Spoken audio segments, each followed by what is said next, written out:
Newton का पहला नियम, जिसे हम जड़त्व का नियम भी कहते हैं, एक बहुत ही दिलचस्प सिद्धांत है। यह कहता है कि कोई वस्तु तब तक अपनी स्थिति या गति को नहीं बदलेगी जब तक उस पर कोई बाहरी बल न लगाया जाए। इसका मतलब है कि अगर कोई चीज स्थिर है तो वह स्थिर ही रहेगी, और अगर वह चल रही है तो वह उसी गति से चलती रहेगी जब तक कि कोई बल उसे रोकने या उसकी दिशा बदलने के लिए काम न करे। सोचिए, जब आप एक बस में बैठे होते हैं और बस अचानक रुक जाती है तो आपका शरीर आगे की ओर झुकता है। यह न्यूटन के पहले नियम का एक बेहतरीन उदाहरण है। आपका शरीर उस गति को बनाए रखने की कोशिश कर रहा है जो बस में थी। यह जड़त्व का प्रभाव है। अब जड़त्व केवल बड़े वस्तुओं पर ही नहीं, बल्कि छोटे छोटे कणों पर भी लागू होता है। जैसे कि एक टेबल पर रखा हुआ एक पेन, जब तक आप उसे उठाने या धकेलने का प्रयास नहीं करते, वह वहीं पर रहेगा। यह नियम हमें यह समझने में मदद करता है कि वस्तुएं किस तरह से व्यवहार करती हैं और हमें अपने चारों ओर की दुनिया को कैसे देखना चाहिए। इस नियम का एक और मजेदार पहलू है।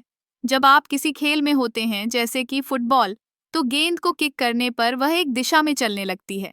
लेकिन अगर कोई खिलाड़ी उसे रोकने की कोशिश नहीं करता तो वह अंततः रुक जाएगी।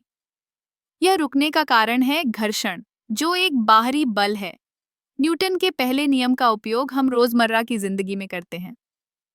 जब हम गाड़ी चला रहे होते हैं तो हमें यह ध्यान रखना होता है कि अचानक ब्रेक लगाने पर हमारी गति कैसे बदलती है। यह नियम हमें यह भी सिखाता है कि हमें अपनी गति और दिशा को नियंत्रित करने के लिए हमेशा सतर्क रहना चाहिए। तो अगली बार जब आप किसी वस्तु को स्थिर या गति में देखें, तो याद रखें कि न्यूटन का पहला नियम हमेशा काम कर रहा है। यह नियम न केवल भौतिकी में महत्वपूर्ण है, बल्कि यह हमारे जीवन के हर पहलू में भी लागू होता है। जड़त्व का यह सिद्धांत हमें यह समझने में मदद करता है कि कैसे बल और गति एक दूसरे से जुड़े हुए हैं।